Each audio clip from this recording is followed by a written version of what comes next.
नमस्कार मित्रों, जय हिंद, वंदे मातरम। RS 360 के मंच पे आपका दोस्त नवीन शर्मा तहे दिल से आपका हार्दिक स्वागत करता है। मित्रों, मेरा टेलीग्राम चैनल जिसका डिस्क्रिप्शन आप इस वीडियो के बॉक्स में देख सकते हैं, RS 360 नाम से लगातार करंट अफेयर का मटेरियल इंडियन एक्सप्रेस, अंग्रेजी माध्यम वालों के लिए, दैनिक भास्कर, राजस्थान पत्रिका की पेपर की कटिंग्स मैं शेयर करता हूं ताकि करंट अफेयर में आपको आगामी RS भर्ती में कोई तकलीफ ना हो। साथ ही साथ जो भी जानकारी मुझे मिलती है RS भर्ती हो, EORO के लिए, आप मेरी तमाम इंफॉर्मेशन देख लीजिए। मैंने हवाबाजी में कभी बात नहीं करी, ना मैं कोर्स बेचने के लिए, मेरा ऐसा भी कोई उद्देश्य नहीं अपना कोर्स बेचूं और आपको जस्ट एक गुमराह करूं। मैंने कभी ऐसा नहीं किया आज तक अपनी जिंदगी में। हमेशा मैंने हर छात्र का फायदा ही चाहा है। देखिए साथियों, RS भर्ती की मुझे एक और सॉलिड इनपुट मिला है। लास्ट वीडियो में तो मैंने बताया था आपको, आज बात करूंगा उस पर। उससे पहले तमाम सेशंस EORO के लिए मैंने वाइट बोर्ड पे, लेकिन वाइट बोर्ड पे कंटेंट पूरा कवर नहीं होता और अभी हमको RS में प्री मेंस में बहुत से क्वेश्चंस की प्रैक्टिस करनी है। मेरे जो ऐप चल रहा है RS 360, वहां पे जो मैं रिकॉर्डेड सेशन डालूंगा वो भी आपके इस प्लेटफॉर्म को यूज करके डालूंगा मैं, ठीक है, ताकि बेनिफिट हो सके। तो खैर, सीधी बात पे आते हैं, मुद्दे पे आते हैं। सबसे पहली बात, RS नई भर्ती की जो आहट है वो होने लगी है, बिल्कुल होने लगी है। एकदम निश्चिंत रहे आप, जो डिले होना था हो चुका है। अब सबसे बड़ा सवाल, नोटिफिकेशन कब तक आएगा। तो साथियों देखो, मैं केंद्र सरकार का मुलाजिम हूं, जो भी कहता हूं डंके की चोट पे कहता हूं, हवा में बात नहीं करता। ना मुझे कोई लालच है कि भाई मेरा कोर्स लो तो मैं बताऊंगा, ऐसा कुछ नहीं है, ठीक है। मैंने हमेशा हर किसी छात्र का फायदा चाहा है, अपने स्तर पे जो मैंने हो सका मैंने किया, ठीक है। वो अलग बात है कि मुझे कुछ लोग कई बार ऐसा कमेंट कर देते हैं कि ये मतलब बेनिफिट के लिए या उसके लिए, अपने बेनिफिट के लिए या कोर्स के लिए बेचने के। मैंने कभी ऐसा नहीं चाहा। सिर्फ एक ही उद्देश्य है कि जो ऑथेंटिक जानकारी तमाम सोर्सेस से, 2-3 सोर्सेस से जब वेरीफाई मुझे होती है, चाहे DOP हो चाहे RPS हो, मैं साझा करता हूं आपसे। तो साथियों, मेरा UPSC का जो इंटरव्यू का अनुभव है वो मैंने आपसे शेयर किया है समय समय पे। खैर, तो ये जो हमारा RPSC का RS की भर्ती का प्रोसेस है, बल्कि कोई भी भर्ती प्रक्रिया है, उसमें स्टेक होल्डर से, हितधारक की बात करें तो basically two main stakeholders या 2 प्रमुख हितधारक हैं। पहला stakeholder DOP, department of personnel, मतलब कार्मिक विभाग। दूसरा स्टेक होल्डर RPSC। होता क्या साथियों कि जो DOP और RPSC है, इसी से तय होता है RS भर्ती की रूपरेखा। और तीसरा खिलाड़ी है आपका डिपार्टमेंट विभाग। तो जो विभाग है वो हर साल जितने पद रिक्त होते हैं, जो लोग रिटायर होते हैं, जितनी वैकेंसीज की रिक्वायरमेंट होती है, उसको पूरा डेटा DOP को देते हैं। विभाग कौन कौन से हैं? होम डिपार्टमेंट हो गया आपका, पुलिस महकमा हो गया आपका, DSP की पोस्ट हो गई, महिला एंड बाल विकास मंत्रालय हो गया, कोऑपरेटिव सर्विस हो गया, एक्साइज डिपार्टमेंट हो गया आपका, तहसीलदार सेवा हो गया। तमाम विभाग समय समय पे अपनी रिक्तियां, भर्तियों की जानकारी DOP को मुहैया कराते हैं, DOP को सौंपते हैं, सबमिट करते हैं। फिर DOP उस पूरे डेटा को कंपाइल करके उसमें रिजर्वेशन का फॉर्मूला लगा के, महिलाओं को कितनी सीट देनी है, ST SC MBC EWS को कितनी सीट देनी है, कैटेगरी वाइज, RS और अधीनस्थ सेवाओं का जो सेवा नियम 1999 का जो सेवा नियम है उसका पालन करते हुए पूरा सिस्टम बना के वैकेंसीज को कैटेगराइज करके ये आपका RPSC को भेजता है। फिर RPSC जो हम सबका लाडला, हम सबकी निगाहें इस पर टिकी रहती है। कुछ लोग हमारे साथी दिन में 50 बार RPSC की वेबसाइट खोलते हैं। मैंने भी कभी RPSC की वेबसाइट बहुत खोली है, वो अलग बात है, जानकारी मिल जाती है। खैर, तो ये प्रोसेस है। अब इस प्रक्रिया में आज की तारीख में क्या स्टेटस है और नोटिफिकेशन की संभावना क्या बन रही है, वो बात करूंगा। कुछ समझ लेते हैं चीजों को, तो आप लोगों के लिए आसानी होगी और किसी तरह का भ्रम मत रखें, ठीक है। तो पहली बात, आज की तारीख में फाइल अभ्यर्थना की किसके पास है? फाइल आज की तारीख में भी DOP के पास में। तो पहली चीज जो फाइल है आपकी वो अभी एट प्रेजेंट डीओपी के पास में, दिस इज पॉइंट नंबर 1, ठीक है, मतलब कानून विभाग के पास है, अभी आरपीसी गई नहीं है। क्यों नहीं गई है? ऑलरेडी कई वीडियोस में मैंने आपको बताया कि 2-3 साल की वैकेंसीज को क्लब करके निकालना ये राजस्थान की कोई नई बात नहीं है, हमेशा से होता रहा है, चाहे 18 की वैकेंसी हो चाहे 21 की वैकेंसी हो। मुझे बहुत उम्मीद जागी थी, मैंने खुद आपसे वीडियो के माध्यम से कहा था कि दिसंबर जनवरी तक की वैकेंसी आ जाएगी। मेरे सारे अनुमान, सारी बातें सही निकली। इस बात में मैं खुद भी बड़ा सरप्राइज रहा कि ऐसा कैसे हो गया, जिसके लिए सरकार खुद बोलती है कि यूपीएससी का पालन करेंगे, एमएल कुमार साहब की कमेटी बनी थी और तमाम बातें अखबारों में, सोशल मीडिया के माध्यम से आई कि अब तो आरएस की भर्ती आगे रहेगी, लेकिन भर्ती नहीं आई। सरकार ने सोचा जब डिले हो ही गया है तो क्यों ना मैक्सिमम अवसर युवाओं को देने के लिए, अधिकतम फायदा पहुंचाने के लिए, हर सरकार चाहती है युवाओं को अधिकतर फायदा मिले, कि 2022 के जो पद थे जिनकी संख्या जो अक्टूबर 2022 में आरपीसी विज्ञप्ति अभ्यर्थना गई थी, उसमें जो नंबर ऑफ पोस्ट थी वो आपकी थी तकरीबन 587 पद थे जब वैकेंसी आपकी भेजी गई थी डीओपी से आरपीसी के पास अक्टूबर के महीने में। ये फाइल में कुछ कमी थी तो आरपीसी ने फाइल डीओपी को लौटा दिया। फिर डीओपी ने विचार किया, सरकार का ये निर्णय हुआ कि साल वैकेंसी कंप्लीट नहीं हो सकती है तो क्यों ना 2023 के पद को भी इसमें शामिल कर दिया जाए। तो उस निर्णय को ध्यान में रखते हुए 2023 के जो पद हैं जो रिक्त हुए उसको भी इसमें शामिल किया गया। जनवरी तक ये संख्या बढ़ के आपकी 720 हो गई और जो आज आपकी जून 2023 में ये संख्या जो गाड़ी है इसकी ये बढ़ के तकरीबन 900 क्रॉस कर चुकी है। तो दूसरा पॉइंट ये हो गया आपका कि जो नंबर ऑफ पोस्ट है वो आपकी आज की तारीख में 900 क्रॉस कर चुकी है। डिले हुआ, लेकिन डिले होने से एक फायदा भी होता है, पोस्ट बढ़ जाती है। ठीक है, मैं समझ सकता हूं साथियों का दर्द, उनकी मानसिक तकलीफ, जो लगातार टकटकी लगाए देखते रहते हैं वैकेंसी कब आएगी। हमारे कुछ साथी जो भी अनएम्प्लॉयड हैं, बिल्कुल आर्थिक जिम्मेदारियां होती हैं, पारिवारिक जिम्मेदारियां होती हैं और नौकरी का वेट करते हैं, बिल्कुल सही है। और जो नौकरी पेशे में भी हमारे साथी हैं उनको भी आपका तकलीफों का सामना करना पड़ता है, ऑफिस का प्रेशर, काम का प्रेशर, ऊपर से ये और हेडेक। लेकिन साथियों डिले होता है पर कुछ ना कुछ, किसी ना किसी चीज में एक छुपी छोटी फायदे की बात होती है, वो है भर्तियों की संख्या, ये बढ़ जाती है 900 प्लस। ठीक है, अब तीसरी बात करते हैं स्टेटस क्या है। स्टेटस ये है जो 2 दिन पहले जानकारी मिली, वही एकदम सॉलिड इंफॉर्मेशन, वो ये है आपकी कि डीओपी के पास आज की तारीख में फाइल पेंडिंग है, आरपीसी नहीं भेजी गई है। इसका कारण क्या है कि जो संबंधित अधिकारी डीओपी में इस फाइल को भेजने वाले थे आरपीसी के पास में, उनका हो गया ट्रांसफर। ठीक है, फाइल नीचे के अधिकारियों से ऊपर के अधिकारियों के पास सिस्टम के थ्रू रखी गई साइन करने के लिए, उनका हो गया ट्रांसफर। तो अब जो है आपके नए अधिकारी आए हैं, वो नए अधिकारी सिस्टम को समझते हैं, टाइम लगता है, वो साइन करके फाइल भिजवाएंगे। पूरा एकदम 101% कंफर्म है कि ये फाइल डीओपी से आरपीएससी के पास में किसी भी हालत में 15 से 20 जून मान के चलो, एट मैक्स बोला मैंने 20 जून, 15 से 20 जून के पास ये फाइल जो है भिजवा दी जाएगी कंफर्म। और जिस दिन भेजी जाएगी उसी दिन उसी क्षण टेलीग्राम ग्रुप पे अपडेट कर दूंगा हमेशा की तरह। पर ये कंफर्म है कि 20 जून तक ये फाइल आपकी जाएगी। इसको, मेरी बात को डंके की चोट पे आप लिख लेना। ये पहुंच गई फाइल। जब फाइल पहुंचेगी उसके बाद नॉर्मली चौथी स्टेज में क्या होता है, आरपीएससी उसको देखता है कि सीटें जो हैं फॉर्मूले के अनुसार है नहीं है, रिजर्वेशन का नियम प्रॉपरली लगाया गया है या नहीं लगाया गया है, और फिर अपना फाइनल कॉल लेता है। तो साथियों चौथे स्टेज में क्या होगा, नॉर्मली आरपीएससी 15 से 20 दिन का समय लेता है किसी विज्ञप्ति को जारी करने में।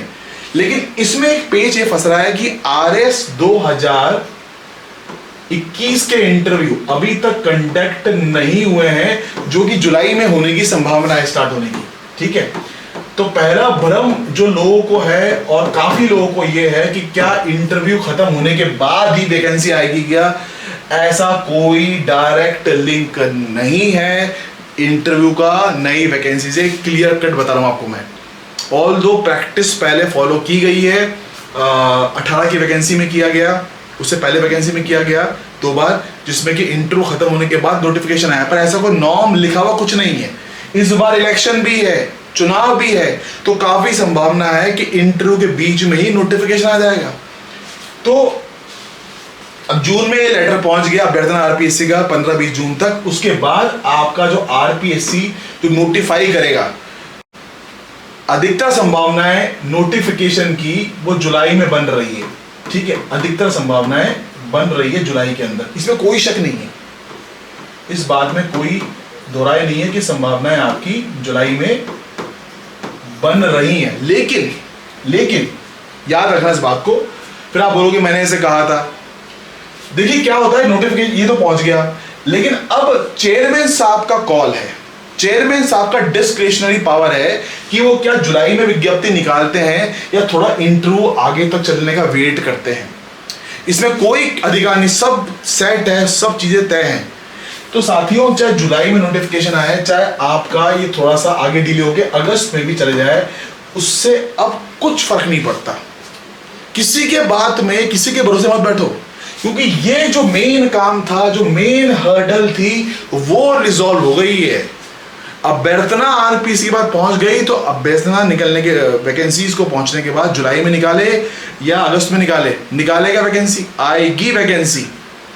तो अब ये मत सोचो यार कि मैं तो नोटिफिकेशन आने के बाद ही तैयारी करूंगा या करूंगी, ये नहीं, अब हो गया है, जो डिले होना था हो चुका है, और ये प्रॉब्लम आपकी रिजॉल्व हो गई है। जो रिक्वेजिशन पहुंचना था, सीटें बढ़ चुकी हैं, 2-3 साल में वैकेंसी आती है। किस्मत भी साथ देनी चाहिए, पर किस्मत साथ उन्हीं का देती है जिन्होंने सारा सिलेबस कंठस्थ याद कर लिया हो। तो जो समय है उसका सदुपयोग करते हुए आप पूरा का पूरा सिलेबस को छोड़ना ही नहीं है, मेंस की प्रैक्टिस भी प्री के साथ में लेके चलें, ठीक है। तो साथियों, ये तो क्लियर कट बात है। और जो जिस दिन ये नोटिफिकेशन रिक्वेजिशन पहुंचेगा आरपीएससी के पास में कार्य विभाग से, मैं टेलीग्राम ग्रुप पे शेयर कर दूंगा एकदम हमेशा की तरह सटीक जानकारी। ये पहुंचने ही वाला है, बस हो गया जो डिले होना था। अब आगे बात करते हैं अपनी जो मैं बताना चाहता हूं आपको, रणनीति, स्ट्रेटेजी। देखिए साथियों, एक रणनीति स्ट्रेटेजी को समझने से पहले मैं कुछ आपको दिखाना चाहता हूं। उस इंसान से हम सब इंस्पायर्ड हैं, मैं तो इंस्पायर्ड हूं एटलीस्ट, और मैं बहुत फॉलो करता हूं, मैं उनको, उनकी रेस्पेक्ट भी मेरे बहुत ज़्यादा है। जिसकी मैं रेस्पेक्ट करता हूं, हमेशा करता हूं, हमेशा एंड तक रेस्पेक्ट रहती है। जिस इंसान की मैंने रेस्पेक्ट करी है फ्रॉम डे 1, चाहे वो ये हो चाहे कोई और हो। तो मैं आपको दिखाता हूँ, ये यहाँ पे जो हमारे नौकरी पेशे वाले लोग हैं, तमाम कंपनीज में काम कर रहे हैं, आईटी सेक्टर में काम करते हैं, ऑटोमोबाइल सेक्टर में काम करते हैं, विप्रो कंपनी में काम करते हैं, टीसीएस में काम करते हैं, अच्छे लोग हैं, बहुत टैलेंटेड लोग हैं। लेकिन नौकरी के साथ में तैयारी करना एक चैलेंज है। वो कुछ बात बेसिक करूँगा आपसे मैं, उससे उसको उस पर चर्चा करने से पहले या उस बात को करने से पहले मैं कुछ आपको दिखाना चाहता हूँ। देखिए, ये कुछ चीज़ हमको बहुत कुछ सिखाएगा, ये वीडियो आपको बहुत कुछ सिखाएगा। हालांकि ये वीडियो हमारा क्या कहते हैं, क्रिकेट की दुनिया से जुड़ा हुआ है, लेकिन पढ़ाई लिखाई में, एग्जाम में बहुत उपयोगी, बहुत कुछ सिखाता है। ये इंसान हमको बहुत कुछ सिखाता है। एक बार आप देखिए, फिर मैं बात करता हूँ उसके बारे में।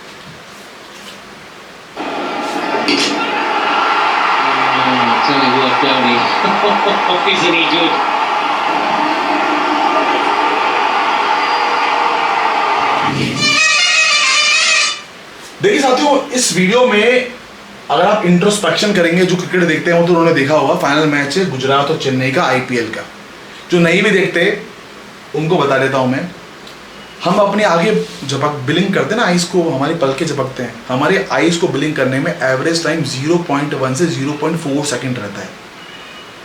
इन सज्जन ने उस क्रिकेट मैच में स्टंपिंग करी, थोड़ा सा पैर जो है ना इसका मामूली साइज बाउंड्री रेखा का थोड़ा सा मामूली डिस्टेंस पे, 0.12 सेकंड, 0.12 सेकंड, आप इमेजिन कर सकते हैं 0.12 सेकंड में रिएक्शन टाइम लेते हुए, जैसे बॉल इनके हाथ में आई ना, इन्होंने 0.12 सेकंड में स्टंप उखाड़ दिया।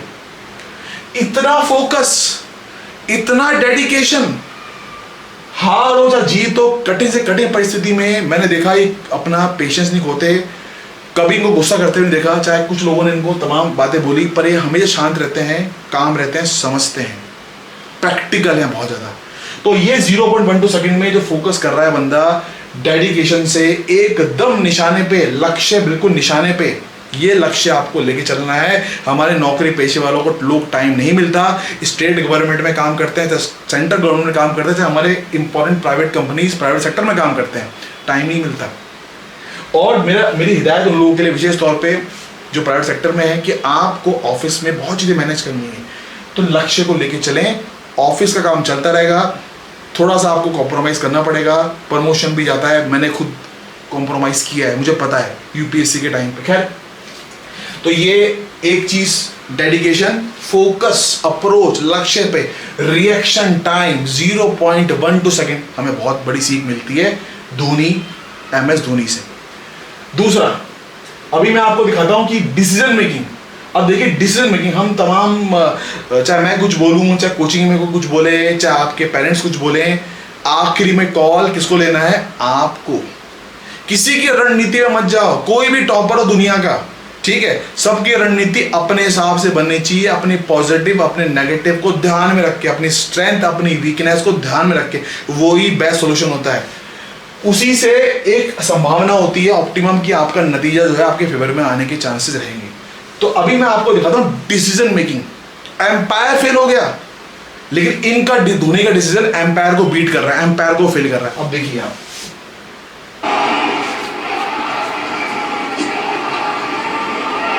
they've all gone up together. Oh, he's gone to the wide. I think it's come on the thigh pad, to be honest. It was just some sort of a deflection. They're all gambling. Oh, and he's gone for a DRS. Virat Kohli. Yeah, there's a mark on all trail. Just rock it one more time, rock back. One more time, go forward. Ravi on field now, please reverse your decision. Oh yes, Thakur. देखिए साथियों, बहुत बड़ी सीख, empire ने इस ball को wide करार, देखिए एम्पायर ने इस बॉल को आपका वाइड करार दे दिया, ठीक है, एम्पायर ने वाइड करार दे दिया। धोनी फास्ट बॉल है, मैंने खुद क्रिकेट की पिच को बहुत करीब से देखा है। जब आप बैटिंग कर रहे होते हैं, फास्ट बॉलर बॉलिंग कर रहा है, तो जो विकेट है और जो विकेट कीपर के बीच में जो गैप है वो अच्छा खासा रहता है। वो टीवी में हम कम देखता है, रियल में काफी बड़ा गैप रहता है। हल्का सा बैट टच हुआ बॉल पे, धोनी को लग गया कि नहीं ये बैट जो है टच करा है, एम्पायर ने वाइड करार दिया। इन्होंने अगेन इनका रिएक्शन टाइम, डिसीजन मेकिंग जो आपके एथिक्स में काम आती है कि क्या करना चाहिए क्या नहीं करना चाहिए, इन्होंने बोला DRS रिव्यू लो। रिव्यू की बहुत इंपॉर्टेंस होती है, अगर रिव्यू वेस्ट हो गया तो आगे रिव्यू कम हो जाते हैं, आपको नुकसान हो सकता है। इन्होंने बोला, इनके कहने पे विराट कोहली ने DRS रिव्यू लिया और आखिर में एम्पायर का डिसीजन फेल हो गया। सोचिए आप, एम्पायर का डिसीजन जो है वाइड से सीधा आपका आउट पे आ गया, एम्पायर को माफी मांगनी पड़ी। ये देखिए, एक मतलब इतना मामूली गैप, फ्रैक्शन, बिल्कुल टच, और इनका डिसीजन मेकिंग हम जो है एकदम आपका आउट है। तो डिसीजन मेकिंग स्ट्रेटेजी बनाने से पहले एकदम सोच के चलना कि हाँ यार ऐसा है, मेरी स्ट्रेंथ ये है, मेरी वीकनेस ये है, मेरे लक्ष्य पे मेरा फोकस है, मुझे ये करना है। अगर आप कंफ्यूज रहोगे ना कि ये भी कर लूँ वो भी कर लूँ, ये भी पढ़ लूँ वो भी पढ़ लूँ, कुछ नहीं पढ़ पाओगे। तो फिक्स करके चलो, उस पर काम करो।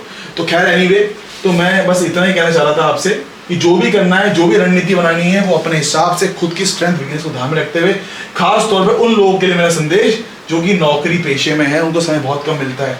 जो नौकरी पेशे में लोग हैं वो एक चीज़ का ध्यान रखें कि जितना हो सके समय की बर्बादी ना करें, जितना हो सके गॉसिपिंग से दूर रहें, अपने गोल पे फोकस करें, बिल्कुल फोकस करें। ट्राई करोगे फेलियर आएगा, फिर ट्राई करो, सक्सेस मिलेगी। सक्सेस एक बार में नहीं मिलती। जो ड्रीम 11 में करोड़पति बनता है, लॉटरी जीतता है, वो किस्मत का धनी है। कितने परसेंट लोग हैं ऐसे? बाकी 99.99% लोगों को ये तकनीक ट्राई करोगे, फेलियर आता है, डिप्रेशन आएगा, फ्रस्ट्रेशन आएगा, ऑफिस का प्रेशर है, काम है, बॉस गाली दे रहा है, काम समय पे नहीं हो पा रहा, लेकिन आप दोबारा ट्राई करो, सक्सेस। ठीक है, जितना हो सके ऑफिस की गॉसिपिंग को अवॉइड करने की कोशिश करो, जितना हो सके। ठीक है, रणनीति अपने हिसाब से बनानी है, उसमें मैं कुछ नहीं बोलूंगा, लेकिन बस इतना कह सकता हूँ इन जनरल 4 पॉइंट जो मुझे लगते हैं कि मॉर्निंग टाइम में जो ऑफिस के लोग कर्मचारी हैं, स्टेट गवर्नमेंट में, सेंट्रल गवर्नमेंट में, प्राइवेट सेक्टर में, मॉर्निंग टाइम का इस्तेमाल करें करंट अफेयर और मेंस पेपर 4 के लिए। जो हमारे साथी रात तक को देर तक पढ़ते हैं, रात को थोड़ा देर से उनको सोने की आदत है, वो कोशिश करें सुबह उठने की। सुबह का टाइम करंट अफेयर के लिए बेस्ट है, मैं तो अपडेट करता ही हूँ, आप खुद भी पढ़ सकते हैं। लंच में जिस टॉपिक पे आपकी कमांड है, ऑफिस में जिस टॉपिक पे भी कमांड है आपकी, क्योंकि आप ऑफिस के जब काम कर रहे होते हैं ना, तो नई चीज़ को पढ़ना, नई चीज़ को देखना दिमाग में जाता नहीं है। ऑफिस का हमारे कुछ साथी वर्क फ्रॉम होम करते हैं, मैं जानता हूँ बहुत मेहनत करते हैं, आईटी सेक्टर में बहुत अच्छे एम्प्लॉई हैं जो वर्क फ्रॉम होम करते हैं, बट और वर्क फ्रॉम होम में प्रेशर आता है क्योंकि आपको वीडियो कॉल्स, तमाम मीटिंग्स अटेंड करनी है, तमाम लोग लाइन पे हैं, एक साथ आप बैठे हो, ठीक है, और कोई प्रॉब्लम रिजॉल्व नहीं हो पा रही। कुछ लोग वहाँ पे उस कर्मचारी ऐसे होते हैं जो छुट्टी का बहाना करके चले जाते हैं, उनका लोड भी आप पे आ जाता है, उस केस में आपको सब चीज़ें मैनेज करनी है। तो यहाँ पे लंच टाइम में जिस टॉपिक पे आपकी कमांड हो उसको सॉलिड फोकस करो, ईजी वे में हो जाता है। जब आप ऑफिस से फ्री होते हो तो फिजिकल स्ट्रेस होता है, मेंटल स्ट्रेस होता है, तो राइटिंग स्किल की प्रैक्टिस करो उस टॉपिक पे जो आपने पहले पढ़ा, ये जिसके बारे में आपने प्रैक्टिस करी है। मुख्य परीक्षा के प्रीवियस ईयर के पेपर, टेस्ट सीरीज की क्वेश्चंस की प्रैक्टिस कर सकते हो। सोने से पहले जो चीजें आपने अब तक पढ़ी हैं उसका रिवीजन, कोई नई चीज नहीं पढ़नी, क्योंकि सोने से पहले नई चीज पढ़ोगे तो नींद और नहीं आएगी, अगला दिन खराब। तो जो चीजें पढ़ी हैं पूरे दिन में उसी का रिवीजन सॉलिड है बॉस, बहुत सॉलिड है। खैर, तो प्री मेंस की तैयारी साथ करनी चाहिए, ये रणनीति का मेन असूल है। ये तैयारी साथ ही होती है, अलग अलग तैयारी नहीं होती। प्री मेंस की तैयारी जो साथ करता है उसी को आखिरी में फायदा मिलता है। और जैसे कि 60 मार्क्स के आपका छोटे छोटे सेगमेंट हैं, सोशियोलॉजी, सामाजिक शास्त्र, प्रबंधन, लेखांकन, ऑडिटिंग एंड अकाउंटिंग, इसको एक बार देख के चलो, क्योंकि मेंस एग्जाम में तो प्री में नहीं है। तो जो टॉपिक आपके मेंस में है, प्री में नहीं है, इनको पहले एक बार देख लो ताकि आपको लोड ना पड़े मेंस के टाइम पर, आफ्टर प्री एग्जाम। जैसे ये बिहेवियर, व्यवहार, पूरा एनसीईआरटी से क्वेश्चन आता है, एकदम एनसीईआरटी से क्वेश्चन आता है, इसका मॉडल आंसर भी एनसीईआरटी से तैयार किए जाते हैं। तो प्लीज इसको आप फॉलो कीजिए। और 100 बातों की एक बात, हिंदी और अंग्रेजी सफल होना है आरएस में तो ये है गेम चेंजर। 200 नंबर का पेपर 4, आखिरी पेपर सिलेक्शन इसी से होता है। जिसके नंबर 110 से कम है इसमें नहीं होगा, बिल्कुल भी नहीं होगा, मैं लिख के दे सकता हूं आपको, क्योंकि पेपर 1, पेपर 2, पेपर 3 में एक लिमिट है, उसके ऊपर स्कोर नहीं आता। तो साथियों, और जो हमारे नौकरी पेशे में लोग हैं वो ये आराम से कर सकते हैं, सुबह के टाइम पे, दोपहर के टाइम पे, ये इजी भी है ना, क्योंकि पढ़ना ही है, खाली लोड भी नहीं पड़ता उस पर। तो साथियों, मैं तो अपनी तरफ से पूरी कोशिश कर ही रहा हूँ मेरी ऐप पे। अभी मैंने ये अप्रोच अडॉप्ट करी है, 2 कोर्स चल रहे हैं मेरी ऐप पे, RS360 ऐप, जो लिंक आप इस वीडियो के डिस्क्रिप्शन बॉक्स में देखेंगे। एक तो RS EO plus RS pre plus RS mains का, और दूसरा मेरा कोर्स नया लॉन्च किया RS mains 2023 to the point. तो मेरी अप्रोच ये है कि रेदर देन की वीडियोस बनाऊं और एक एक चीज बेसिक सिखाऊं, आप सबको पता है कंटेंट पे काम करना। इंग्लिश मीडियम का कंटेंट नहीं मिलता, हिंदी में अवेलेबल है, इंग्लिश का नहीं मिलता। मैं आपको इंग्लिश का पूरा कंटेंट पेपर 1, पेपर 2, पेपर 3 का इन दोनों प्लेटफॉर्म पे अपलोड करूँ। काफ़ी तो मैंने अपलोड किया है, कमिंग डेज में पूरा अपलोड करूँगा, उससे बाहर चीज़ ना जाए, ये मेरी कोशिश है। एनीवे, तो समय की जो घड़ियां हैं वो चल रही हैं। अब टाइम वेस्ट ना करते हुए, ये ना सोचते हुए कि नोटिफिकेशन आने के बाद देखूंगा, मैंने बता दिया आपको, बिल्कुल जून में ये पहुंच जाएगा आरपीसी के पास। अब आरपीसी जुलाई में निकाले, अगस्त में निकाले भर्ती, उससे क्या फर्क पड़ता है? ठीक है, क्या फर्क पड़ता है? क्या आज नोटिफिकेशन निकल गया, आप तैयार हो मेंस के लिए? सिलेबस भी चेंज होगा, उस बात को भी ध्यान में रखना है आपको। सिलेबस में भी मेंस में चेंज किए आते हैं, तो ये सोच के दो कि ये आपका अटेम्प्ट आखिरी है, इसी में सफलता पानी है। खैर साथियों, तो मैं आपसे विदा लूंगा इस मंच से। रणनीति ऐसी बनाओ जो रणनीति आपको सूट करे। रणनीति और राजनीति में डिफरेंस है। राजनीति में छल कपट बेईमानी, लेकिन रणनीति में ईमानदारी। रणनीति में वो नीति जो आपको रण में सफलता दिलाए। साथियों, विदा लूंगा आपसे। जय Hind, thank you very much.